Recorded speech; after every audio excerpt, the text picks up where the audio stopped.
ನಮಸ್ಕಾರ. Vishwani TV special fitness time with Gauri ಈ ಕಾರ್ಯಕ್ರಮದಲ್ಲಿ ಮೂಡಿ ಬರುವಂತಹ ಎಲ್ಲ ಎಕ್ಸಸೈಸಸನ್ನು, ಎಲ್ಲ ಕಾರ್ಯಕ್ರಮದಲ್ಲಿ ನಾನು ತೋರಿಸ್ಕೊಟ್ಟಿರುವಂತಹ ವೇರಿಯೇಷನ್ಸನ್ನು ನೀವೆಲ್ಲರೂ ಒಂದು ಸಾರಿ 2 ಸಾರಿ ಟ್ರೈ ಮಾಡಿಬಿಟ್ಟು ಮತ್ತು ನಿಮ್ಮ ರೂಟೀನಲ್ಲಿ ಆ್ಯಡ್ ಮಾಡ್ಕೊಳ್ತಾ ಇದ್ದೀರಾ ಅಂತ ಭಾವಿಸ್ತೀನಿ. ನಾವು ಯಾವಾಗ ಒಂದು ಎಕ್ಸಸೈಸ್ ರೂಟೀನ್ ಅಂತ ಹೇಳ್ತೀವಿ, ಆವಾಗ ನಮ್ಮ ದೇಹದಲ್ಲಿರುವ ಎಲ್ಲ ಮಸಲ್ ಗ್ರೂಪನ್ನು ಡಿಫ್ರೆಂಟಾಗಿ ಡಿವೈಡ್ ಮಾಡಿಬಿಟ್ಟು ಇಡೀ ವಾರಕ್ಕೆ ಆಗುವಂತಹ ಒಂದು ಎಕ್ಸಸೈಸಸನ್ನು ನಾವು ಪ್ಯಾಕೇಜ್ ಆಗಿ ಬರಿತೀವಿ. ಒಂದು ವಾರದಲ್ಲಿ leg day, upper body day, arms day ಅಥವಾ ಕೋರ್ ಅಂತ. ಲೆಗ್ ಡೇ ಅಂತ ಬಂದಾಗ ಎಲ್ಲರಿಗೂ ಒಂದು ಸಂತಸದ ವಿಷಯ. ಯಾಕಂದರೆ ಕೆಲವೊಬ್ಬರಿಗೆ ಲೆಗ್ ಡೇ ಅಂದರೆ ತುಂಬ ಖುಷಿಯಾಗುತ್ತೆ, ಕೆಲವೊಬ್ಬರಿಗೆ ಲೆಗ್ ಡೇ ಅಂದಿದ ತಕ್ಷಣ ಹಿಂಸೆ ಆಗುತ್ತೆ. ವಾರದಲ್ಲಿ 1 ಅಥವಾ 2 ದಿನ ಲೆಗ್ ಡೇ ನಾವು ಕಂಪಲ್ಸರಿ ವರ್ಕ್ ಮಾಡಲೇಬೇಕು. ಲೆಗ್ ಡೇ ಅಂದಾಗ ಯಾವ್ಯಾವ ಮಸಲ್ಸನ್ನು ನಾವು ಕವರ್ ಮಾಡ್ತೀವಿ? ನಮ್ಮ ದೇಹದ ಈ ಭಾಗದಿಂದ ಕೆಳಗಡೆ ಇರುವ ಎಲ್ಲ ಮಸಲ್ಸನ್ನು ನಾವು ಲೆಗ್ ಡೇ ಅಲ್ಲಿ ಇನ್ಕ್ಲೂಡ್ ಮಾಡ್ತೀವಿ. ಅದು ನಮ್ಮ ತೊಡೆಯ ಮುಂಭಾಗ ಆಗಿರ್ಬೋದು, ಸೈಡ್ ಆಗಿರ್ಬೋದು, ಹಿಪ್ ಆಗಿರ್ಬೋದು, ಅಬ್ಡಾಮನ್ ಕೋರ್ ಮಸಲ್ಸ್ ಆಗಿರ್ಬೋದು, ತೊಡೆಯ ಒಳಗಡೆ ಭಾಗ ಆಗಿರ್ಬೋದು, ಮತ್ತು ಕಾಫ್ ಮಸಲ್ಸ್ ಕೂಡ ಆಗಿರ್ಬೋದು. ಈ ಎಲ್ಲ ಮಸಲ್ಸನ್ನು ನಾವು ಇನ್ಕ್ಲೂಡ್ ಮಾಡಿ ಯಾವಾಗ ಒಂದು ಟ್ರೈನಿಂಗ್ ರೂಟೀನ್ ಅಥವಾ ಟ್ರೈನಿಂಗ್ ಪ್ಯಾಟರ್ನನ್ನು ಮಾಡ್ಕೊಳ್ತೀವಿ, ನಮ್ಮ ದೇಹದ ಕೆಳಗಡೆ ಭಾಗದಲ್ಲಿ ಶಕ್ತಿ ಹೆಚ್ಚಿಸುತ್ತಾ ಬರುತ್ತೆ. ವಾರದಲ್ಲಿ 1 ಅಥವಾ 2 ದಿನ ನಾವು ಇಂಟೆನ್ಸಾಗಿ ಟ್ರೈನಿಂಗ್ ಮಾಡಿದಾಗ, ನಾವು ಕೂತ್ಕೊಂಡಾಗ, ನಿಂತ್ಕೊಂಡಾಗ ನಮ್ಮ ಫೀಟಲ್ಲಿ ಒಳ್ಳೆ ಗ್ರೌಂಡಿಂಗ್ ಬಂದುಬಿಟ್ಟು ನಮ್ಮ ದೇಹದಲ್ಲಿ ಒಳ್ಳೆ ಸ್ಟೆಬಿಲಿಟಿ ಬರುತ್ತೆ.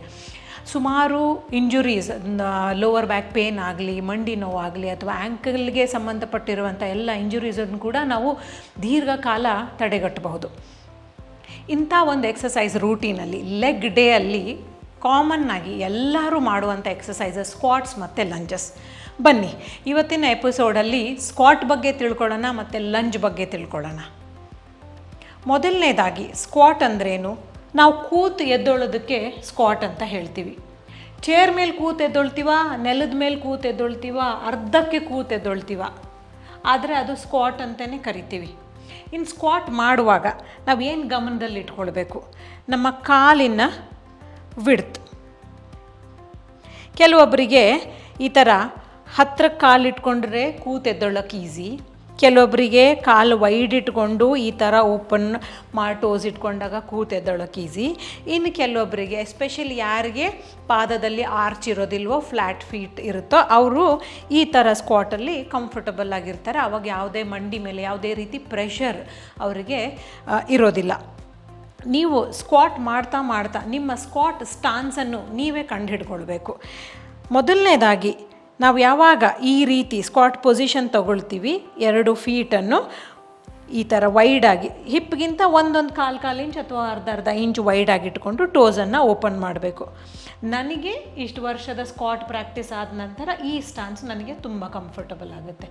ನೀವು ಕೂಡ ಸುಮಾರು ವರ್ಷಗಳು ಅಥವಾ ಮಾಡಿದರೆ ನಿಮ್ಗೆ ಗೊತ್ತಿರುತ್ತೆ, ನಿಮಗೆ ನಿಮ್ಮ ಸ್ಕ್ವಾಟ್ಸ್ ಯಾವುದು ಬೆಸ್ಟ್ ಸ್ಟಾನ್ಸ್ ಅಂತಂದು. ಒಂದು ಸತಿ ಪೊಸಿಷನ್ ತೊಗೊಂಡ್ಮೇಲೆ ನಿಮ್ಮ 2 ಕೈಯನ್ನು ಇಲ್ಲ ಮುಂದ್ಗಡೆ ಇಟ್ಕೊಳ್ಳಿ, ನಿಮ್ಮ ಶೋಲ್ಡರ್ ಪಕ್ಕದಲ್ಲಿ ಇಟ್ಕೊಳ್ಳಿ, ಇಲ್ಲ ಈ ಥರ ಫಿಂಗರ್ಸನ್ನು ಇಂಟರ್ಲಾಕ್ ಮಾಡಿಕೊಂಡು ನಿಮ್ಮ ಚೆಸ್ಟ್ ಮುಂಭಾಗದಲ್ಲಿ ಕೂಡ ನೀವು ಹಿಡ್ಕೊಳ್ಬೋದು. ಯಾವ ಪೊಸಿಷನಲ್ಲಿ ನಿಂತಿರ್ತೀರೋ ಅದೇ ಪೊಸಿಷನಲ್ಲಿ ಮಂಡಿ ಭಾಗವನ್ನು ಏನೂ ಡಿಸ್ಟರ್ಬ್ ಮಾಡ್ದೇನೆ ಹಿಪ್ಪನ್ನು ನಿಧಾನವಾಗಿ ಈ ಥರ ಕೆಳಗಿಳಿಸ್ತಾ ಬನ್ನಿ. ಇಷ್ಟಕ್ಕೆ ಸಾಧ್ಯನಾ ಇಳಿಸಿ, ಇಷ್ಟಕ್ಕೆ ಸಾಧ್ಯನಾ ಇಳಿಸಿ, ಪೂರ್ತಿ ಕೆಳಗೆ ಹೋಗ್ಬಿಟ್ಟು ಕುಕ್ಕುರ್ಗಾಲಲ್ಲಿ ಕೂರ್ತೀರಾ, ಅದೂ ಸರಿಯೇ. ಒಂದು ಸತಿ ಈ ಪೊಸಿಷನ್ ತೊಗೊಂಡು ನೀವು ಫುಲ್ ಕೆಳಗಿಳಿಸಿದಾಗ ನಿಮ್ಮ ತೊಡೆಯ ಒಳಗಡೆ ಭಾಗದಲ್ಲಿರುವ ಎಲ್ಲ ಮಸಲ್ಸನ್ನು, ಇನ್ನರ್ ಥೈ ಮಸಲ್ಸ್, ಹಿಪ್ಗೆ ಸಂಬಂಧಪಟ್ಟಿರುವಂತಹ ಪೆಲ್ವಿಕ್ ಫ್ಲೋರ್ ಮಸಲ್ಸ್ ಮತ್ತು ಕಾಲನ್ನು ಚೆನ್ನಾಗಿ ಊರ್ಬಿಟ್ಟು ನಿಮ್ಮ ದೇಹವನ್ನು ಹಿಪ್ಪಿನ ಸಹಾಯದಿಂದ ನಿಧಾನವಾಗಿ ಮೇಲೆತ್ತುತ್ತಾ ಬರಬೇಕು. ಇನ್ಹೇಲ್ ಮಾಡ್ತಾ ಯಾವುದೇ ತಡೆ ಇಲ್ಲದೆ ಹಿಪ್ಪನ್ನು ನಿಧಾನವಾಗಿ ಕೆಳಗಡೆ ಇಳಿಸಿ, ಎಕ್ಸೇಲ್ ಮಾಡ್ತಾ ಪೆಲ್ವಿಕ್ ಫ್ಲೋರ್ ಮಸಲ್ಸ್ನ, ಇನ್ನರ್ ಥೈ ಮಸಲ್ಸ್ನ, ತೊಡೆಗಳನ್ನು ಎಲ್ಲದನ್ನು ಎಂಗೇಜ್ ಮಾಡ್ತಾ ಮೇಲಕ್ಕೆ ನಿಮ್ಮ ದೇಹವನ್ನು ತೊಗೊಂಡು ಬನ್ನಿ. ಇನ್ಹೇಲ್ ಮಾಡ್ತಾ ಅರ್ಧಕ್ಕೆ ಸಾಕಾಗುತ್ತಾ ನಿಮಗೆ ಕೂರೋಕ್ಕೆ? ಅಷ್ಟು ಮಾಡಿ. ಪೂರ್ತಿ ಕೂತ್ಕೊಳ್ಬೋದಾ? ಎಕ್ಸೇಲ್ ಮಾಡ್ತಾ ಅದನ್ನು ಕೂಡ ಮಾಡಿ. ನೆನಪಿರಲಿ, ಮಾಡ್ತಾ ಮಾಡ್ತಾ ನಾವು ಯಾವಾಗಲೂ ನಮ್ಮ ಹಿಮ್ಮಡಿಯ ಭಾಗವನ್ನು ನೆಲದ ಮೇಲೆ ನಿಧಾನವಾಗಿ ಈ ಥರ ಒತ್ತಿ ಹಿಡಿಬೇಕು, ಆದರೆ ಹಿಮ್ಮಡಿಯನ್ನು ಎತ್ತಬಾರ್ದು. ಎಕ್ಸೇಲ್ ಮಾಡ್ತಾ ಅಪ್, ಮತ್ತು ಇನ್ಹೇಲ್ ಮಾಡ್ತಾ ಡೌನ್, ಎಕ್ಸೇಲ್ ಮಾಡ್ತಾ ಅಪ್, ಇನ್ಹೇಲ್ ಮಾಡ್ತಾ ಡೌನ್. ಇದು ಸ್ಕ್ವಾಟ್ ವೇರಿಯೇಷನ್ಸ್. ನಿಮಗೆ ಕೆಳಗೆ ಕೂತ್ಕೊಂಡು ಎದ್ದೊಳಕ್ಕೆ ತುಂಬ ಕಷ್ಟ ಆದರೆ ಚೇರಲ್ಲಿ ಪ್ರಾಕ್ಟೀಸ್ ಮಾಡಿ.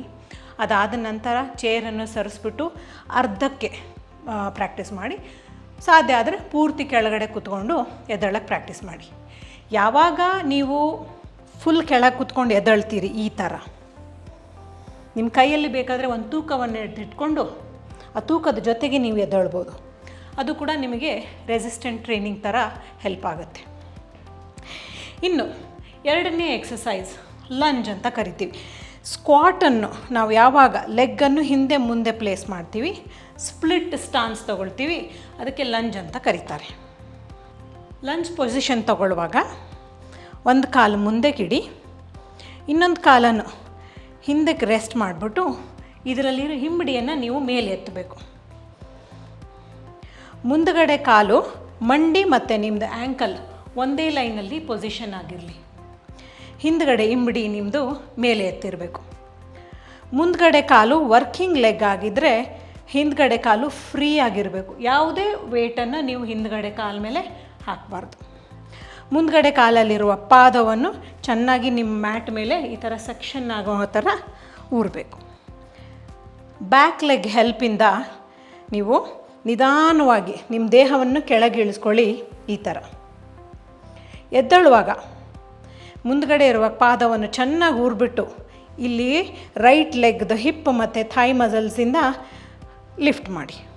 ಇನ್ಹೇಲ್ ಮಾಡ್ತಾ ಡೌನ್, ಎಕ್ಸೇಲ್ ಮಾಡ್ತಾ ಅಪ್, ಇನ್ಹೇಲ್ ಮಾಡ್ತಾ ಡೌನ್. ಎಕ್ಸೇಲ್ ಮಾಡುವಾಗ ನಿಮ್ಮ ತೊಡೆಯದ ಮೇಲ್ಭಾಗ, ರೈಟ್ ಲೆಗ್ಗಲ್ಲಿ ಬರುವಂಥ ಹಿಪ್ಸ್ ಮತ್ತು ಕೋರ್ ಮಸಲ್ಸ್ ಅಂದರೆ ಹೊಟ್ಟೆ ಹತ್ರ ಇರುವ ಒಳಗಡೆ ಇರುವ ಡೀಪ್ ಮಸಲ್ಸನ್ನು ಎಂಗೇಜ್ ಮಾಡಿಬಿಟ್ಟು ನಿಧಾನವಾಗಿ ರೈಸ್ ಮಾಡಿ. ಸುಮಾರು ಜನ ಬಗ್ಗುವಾಗ ಅಥವಾ ಕೂರುವಾಗ ಈ ಥರ ಮುಂದುಗಡೆ ಬಗ್ಗಿ ಎದ್ದೇಳ್ತಾರೆ. ತೊಂದರೆ ಏನಿಲ್ಲ. ನಮ್ಮದು ಏನಾಗುತ್ತೆ, target muscle hip Thi ಮಸಲ್ಸಿಂದ hip ಕಡೆಗೆ ಹೋಗುತ್ತೆ ಅಷ್ಟೇ. ಎಕ್ಸೇಲ್ ಮತ್ತು ಇನ್ಹೇಲ್. ನೀವು ಲೆಗ್ ಚೇಂಜ್ ಮಾಡಿದಾಗಲೂ ಕೂಡ ಎಡಗಡೆ ಕಾಲನ್ನು ಮುಂದಕ್ಕೆ ತೊಗೊಂಡು ಬಲಗಡೆ ಕಾಲನ್ನು ಹಿಂದಕ್ಕೆ ಹಾಕ್ಬಿಟ್ಟು ನೀವು ಮಾಡ್ತಾ ಮಾಡ್ತಾ ರೂಢಿ ಆದಾಗ ನಿಮ್ಮ ಸ್ಟಾನ್ಸ್ ಕೂಡ ನಿಮಗೆ ಸಿಕ್ಬಿಡುತ್ತೆ. ಮತ್ತು down, exhale up, inhale down. ರೂಢಿ ಆದಮೇಲೆ ನಿಮಗೆ ರೆಸಿಸ್ಟೆನ್ಸ್ ಬೇಕು ಅಂದರೆ ಕೈಯಲ್ಲಿ ಒಂದು ವೇಟ್ ಇಲ್ಲಿರಲಿ ಅಥವಾ 2 ಡಂಬಲ್ಸ್ ನಿಮ್ಮ ಕೈಯಲ್ಲಿ ಪಕ್ಕದಲ್ಲಿದ್ದರೂ ಕೂಡ ಆಯಿತು. ಇದು ಸ್ಕ್ವಾಟ್ಸ್ ಮತ್ತು ಲಂಜಸ್ಗೆ ಸಂಬಂಧಪಟ್ಟಿರುವಂಥ ಇನ್ಫಾರ್ಮೇಷನ್. ಸ್ಕ್ವಾಟ್ ಬಂದುಬಿಟ್ಟು ಮಾಸ್ಟರ್ ಎಕ್ಸಸೈಸಸ್ ಅಂತ ಕರೀತಾರೆ. ಯಾಕಂದರೆ ಸ್ಕ್ವಾಟಲ್ಲಿ ನಾವು ದೇಹದ ಕೆಳಗಡೆ ಭಾಗದ ಎಲ್ಲ ಮಸಲ್ಸನ್ನು ವರ್ಕ್ ಮಾಡ್ತೀವಿ. ಲೆಗ್ ಡೇ ಅಂದಿದ ತಕ್ಷಣ ನಾವು ಸ್ಕ್ವಾಟ್ಸ್ ಮತ್ತು ಲಂಜಸನ್ನು ಖಂಡಿತ ಆ್ಯಡ್ ಮಾಡಬೇಕಾಗುತ್ತೆ. ಸ್ಕ್ವಾಟ್ಸಲ್ಲಿ ನಾವು 2 ಹಿಪ್ಪನ್ನು ಯೂಸ್ ಮಾಡಿ ಒಟ್ಟಿಗೆ ನಾವು ಸ್ಕ್ವಾಟ್ ರಿಲೀಸ್ ಮಾಡಿದಾಗ, ಲಂಜಲ್ಲಿ ರೈಟ್ ಅಂದರೆ ರೈಟನ್ನು ಯೂಸ್ ಮಾಡಿರ್ತೀವಿ, ಲೆಫ್ಟ್ ಅಂದರೆ ಲೆಫ್ಟನ್ನು ಯೂಸ್ ಮಾಡಿರ್ತೀವಿ. ಅಂದರೆ ಆಯಾ ಲೆಗ್ನ ಇರುವಂತಹ ಶಕ್ತಿಯನ್ನು ನಾವು ಅಲ್ಲಲ್ಲಿ ಟ್ಯಾಪ್ ಮಾಡಿರ್ತೀವಿ. ಈ ಎಕ್ಸಸೈಸ್ ಮಾಡೋದಕ್ಕೆ ನೀವು ಜಿಮ್ಗೆ ಹೋಗಬೇಕು ಅಂತ ಏನು ಅವಶ್ಯಕತೆ ಇಲ್ಲ. ಮನೆಯಲ್ಲೇ ಇದ್ಕೊಂಡು ನೀವು ಸ್ಕ್ವಾಟ್ಸ್ ಆ್ಯಂಡ್ ಲಂಜಸ್ನ ಪ್ರಾಕ್ಟೀಸ್ ಮಾಡ್ಬೋದು. ಮನೆಯಲ್ಲೇ ಇರುವಂತಹ ಯಾವುದೇ ಒಂದು ತೂಕ, ಒಂದು ಚೀಲ ಆಗಿರ್ಬೋದು, ಒಂದು ಸ್ಕೂಲ್ ಬ್ಯಾಗ್ ಆಗಿರ್ಬೋದು, ಯಾವುದೇ ಒಂದು ತೂಕದ ವಸ್ತುವನ್ನು ಹಿಡ್ಕೊಂಡು ನೀವು ಪ್ರಾಕ್ಟೀಸ್ ಮಾಡಿದರೂ ಕೂಡ ಅದು ನಿಮಗೆ ರೆಸಿಸ್ಟೆಂಟ್ ಟ್ರೈನಿಂಗ್ ಥರ ಹೆಲ್ಪ್ ಆಗುತ್ತೆ. ಈ ಎಕ್ಸಸೈಸಸನ್ನು ಟ್ರೈ ಮಾಡಿ, ನಿಮ್ಮ ಫ್ರೆಂಡ್ಸ್ ಮತ್ತು ಫ್ಯಾಮ್ಲಿಯಲ್ಲಿ ಶೇರ್ ಮಾಡಿ, ಖಂಡಿತ ಹೆಲ್ಪ್ ಮಾಡಿ. Thank you.